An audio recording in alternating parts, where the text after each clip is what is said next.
Com a graça de Deus, eu quero entrar na sua casa pedindo as bênçãos do céu com esse programa Um Novo Olhar, onde o Senhor nos convida a refletir cada vez mais a história dos nossos irmãos e assim ter esse olhar de amor e caridade a cada um deles. Vamos refletir hoje a história da mãe de Santo Agostinho, que orou por mais de 30 anos para a sua conversão. E quantas vezes a gente desiste porque orou 2, 3 dias, um mês e ainda não recebemos a graça. Tenha certeza que Deus age em nossa vida no momento exato, da forma exata.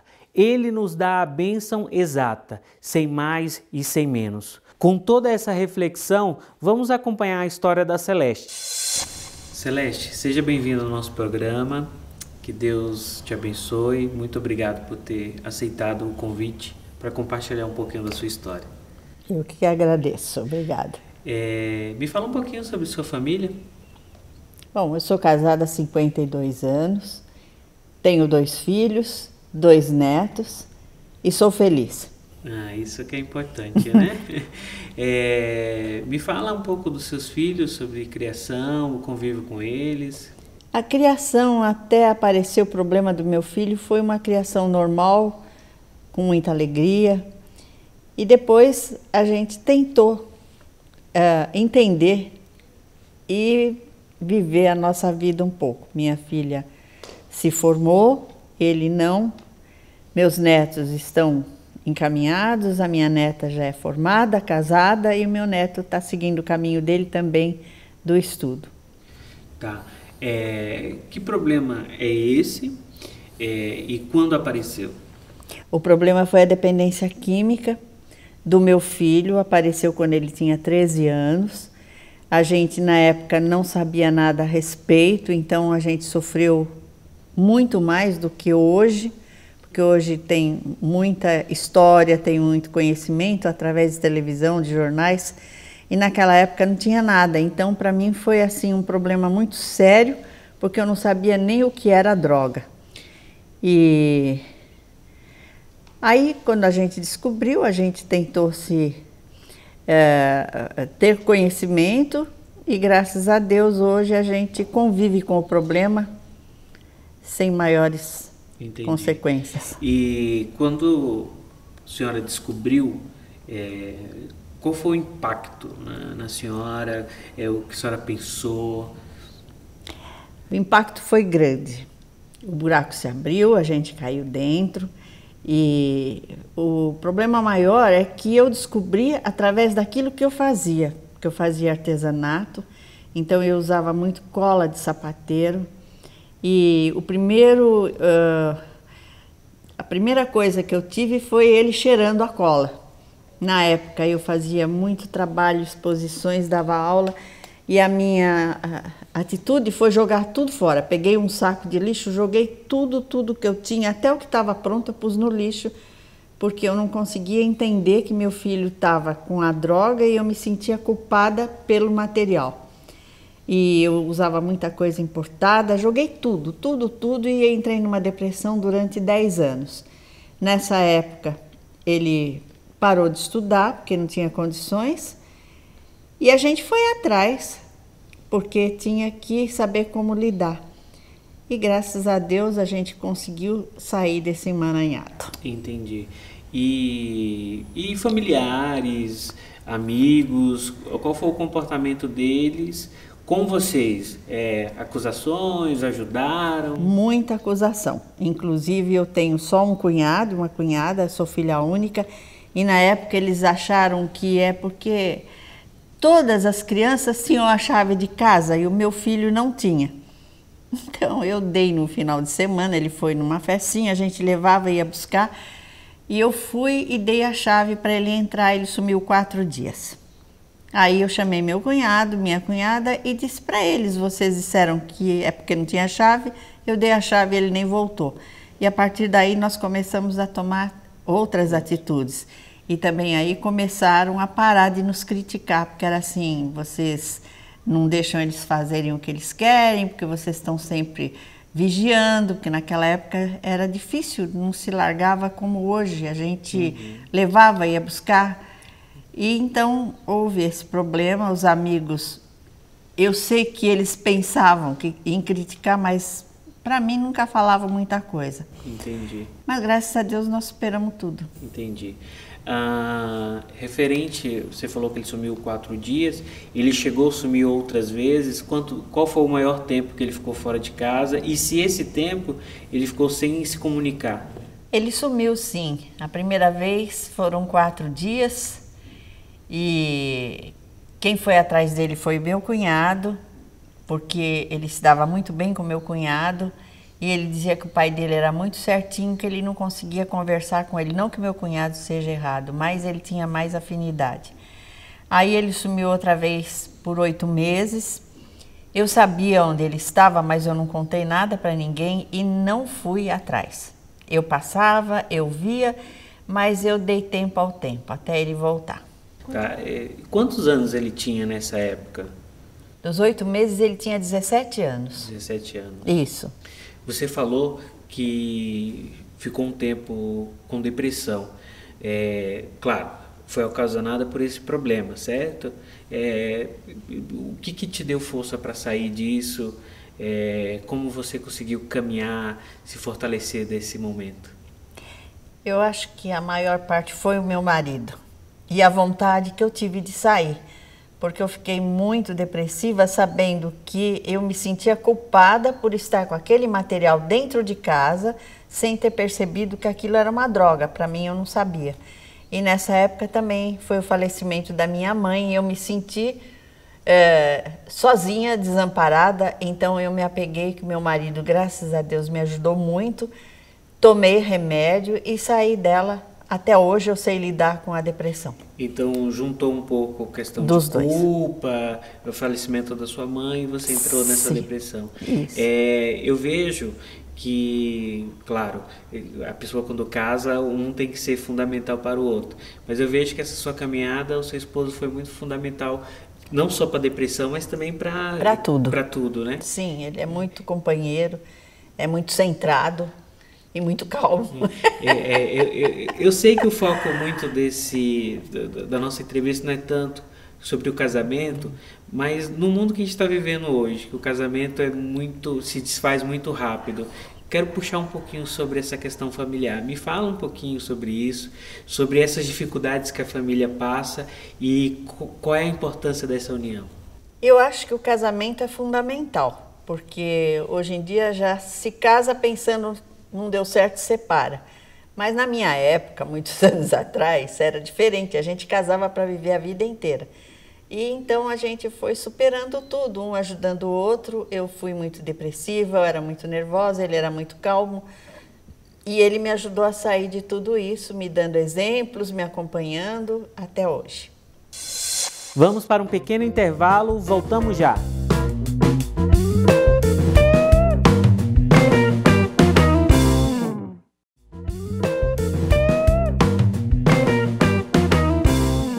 Voltamos com o programa Um Novo Olhar. Antes de continuarmos com a entrevista, eu convido a você a preparar um copo d'água e deixar próximo à TV ou ao seu monitor, que eu estarei orando, pedindo que Deus derrame sobre ele as bênçãos e a graça. Agora, eu convido a você a continuar acompanhando a nossa entrevista. Eu queria que você compartilhasse conosco o que você pensava sobre o dependente químico quando surgiu esse problema na sua família e hoje, o que você pensa sobre o dependente químico?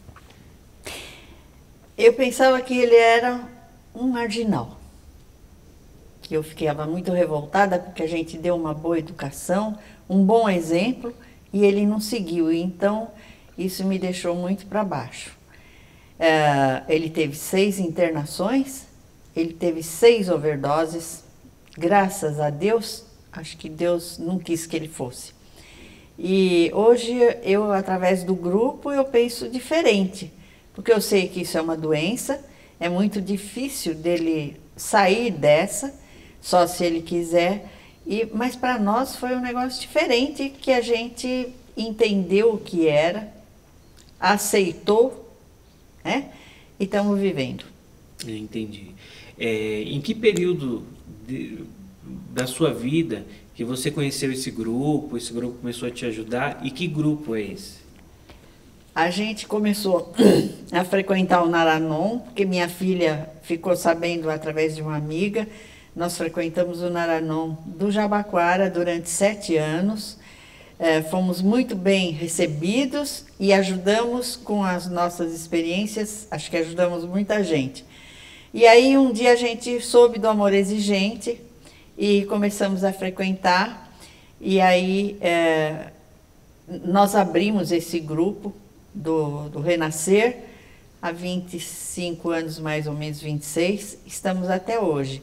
Hoje eu enxergo ele diferente, nós estamos mais calmos, e se ele precisar de ajuda de saúde, nós estamos sempre presentes. Agora, se for uma coisa de malandragem, de dinheiro, de traficante, ele já sabe que não tem o nosso apoio de jeito nenhum. Entendi.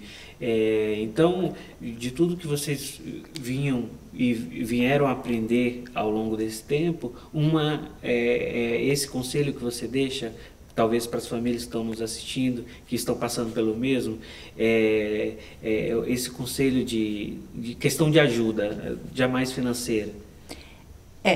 Porque eu acho que a ajuda financeira, se hoje você paga 1.000 para o traficante, amanhã você vai pagar 2.000, porque ele sabe que você fraquejou, então ele vai te cobrar. E a droga tem muito disso. Agora, precisa tomar cuidado, porque por R$1 eles matam. Então, eu acho que esse grupo de ajuda, a gente mostra que são 3 os caminhos, que é a clínica, né? É a prisão ou é a morte. E a gente tem que estar preparada para isso. Você falou que hoje você enxerga que é uma doença. Essa doença, explica melhor para nós, como você enxerga? É uma doença causada pela dependência química, ou a dependência química é essa doença, ou é uma outra doença que acarretou? Explica melhor para nós compreender isso. Eu acho que todo dependente químico, ele já nasce com um pequeno problema. E normalmente os pais não percebem. Então eu acho que a dependência química, ela aflora, né? Então, é esse o conceito que eu tenho. Você teria algum exemplo que a gente possa observar numa criança essa doença? Algo que esses pais possam começar a perceber? Claro, nem todo o sinal é isso, mas pelo menos que ele possa observar, ou para os pais que já têm esse problema de dependência química, entenda isso. Eu percebi isso na infância, mas não compreendi que seria uma doença. Eles são muito ativos, eles são assim muito rápidos. O problema que nós tivemos é que meu filho sempre foi um menino assim super ativo, muito carinhoso, mas ele com 5 anos ele estava na escola e com 5 anos ele fez uma cola. E na época eu achei que ele era muito inteligente. Com 5 anos ele fez uma cola. Eu acho que ele nem sabia o que era cola, mas ele fez. Ele fez uma colinha para uma provinha. E ele chegou e falou, e isso nos deixou orgulhoso. Hoje eu saberia que não é, que eu deveria ter procurado uma ajuda. Então, se ia resolver, não sei. É uns traços de comportamento. De comportamento. Desde pequeno a criança é muito ativa, é muito hiperativa. Então isso deve ser focado para que a pessoa não tenha um problema maior, ou pelo menos que acompanhe. Eu queria que você deixasse um conselho de mãe para mãe, de mãe para um pai, de que, como você também já falou, você não é culpada e com certeza muitos se sentem culpados. Qual é o sentimento que ele tem que ter? Eu acho que, em primeiro lugar, os pais hoje não têm limites com os filhos. Eles têm medo de colocar um limite. Não, se eu colocar um limite, meu filho vai embora. Não vai. Ele só ameaça. Se eu colocar um limite, eu vou criar um problema, como às vezes a gente vê assim, pais que dão mesadas altas para os filhos no grupo, e às vezes a gente diz assim para eles, gente, não faça isso. E eles me respondem, se eu não fizer, eles vão roubar. Só que quando a gente percebe, normalmente eles já estão fazendo arte. Então, eu acho que a coisa importante é colocar os limites e procurar ajuda nos grupos. Entendi. Para encerrar, eu queria que você deixasse uma mensagem para todas as pessoas que estão assistindo e que estão passando por isso. Claro, você já falou de buscar ajuda em grupo, de não se sentir culpado, mas eu queria um conselho de dentro. O que a pessoa tem que buscar dentro dela? O que ele tem que tirar de dentro dela para passar por esse problema? Eu acho que a coisa mais importante é o amor. Porque se a gente não der amor para eles, quem vai dar? Então, é um amor, mas com uma certa exigência. Então, eu aconselho o amor exigente e, se for um problema mais sério, procurar um profissional que possa ajudar. Entendi. Quero agradecer de todo o coração por estar aqui compartilhando conosco essa sua história. Que Deus te abençoe, que Deus abençoe a sua família. Muito obrigado. Obrigada eu. Essa história nos faz refletir como a mãe carrega um fardo. O fardo de amar o filho, o fardo de carregar este amor e o levar e o conduzir sempre na melhor história e na melhor caminhada por essa vida. Por isso, nós que temos esse papel de filhos, todos nós somos filhos, possamos refletir quantas e quantas vezes esquecemos de pedir desculpa em algo. Às vezes a mãe está ali aguentando calada tantas e tantas coisas e ela deixa passar pelo seu amor. Se você ainda não teve a oportunidade de pedir desculpa à sua mãe por tantas e tantas vezes que você fez ela chorar ou perder o sono, aproveite. Se você não tem mais o convívio da sua mãe, peça que Deus leve até ela todo esse pedido de perdão, que ela acolha exatamente aos céus esse seu pedido. Com todo esse sentimento de amor materno, paterno e de filho, possamos nos unir com muitos e muitas mães por aí afora que perdem seus filhos por drogas, que perdem seus filhos para o vício, para que Deus, neste momento, envie os anjos e arcanjos para fortalecer essas mães e esses filhos que estão perdidos por este vício. Então, vamos aclamar junto com São Miguel por essas intenções. São Miguel Arcanjo, defendei-nos do combate. Seja o nosso refúgio contra as maldades e as ciladas do demônio. Ordene-lhe Deus, instantemente os pedimos, e vós, príncipe da milícia celeste, pelo divino poder, precipitai no inferno a Satanás e a todos os espíritos malignos que andam pelo mundo para perder as almas. Assim seja. Amém. Nessa certeza, vamos pedir que Deus derrame sobre esta água a bênção e a graça, nos fortalecendo cada vez mais, derramando a bênção da saúde, nos fortalecendo. Esta água que é sinal da vida, quem dela tocar possa ser a mão de Deus tocando. Em nome do Pai, do Filho e do Espírito Santo. Amém.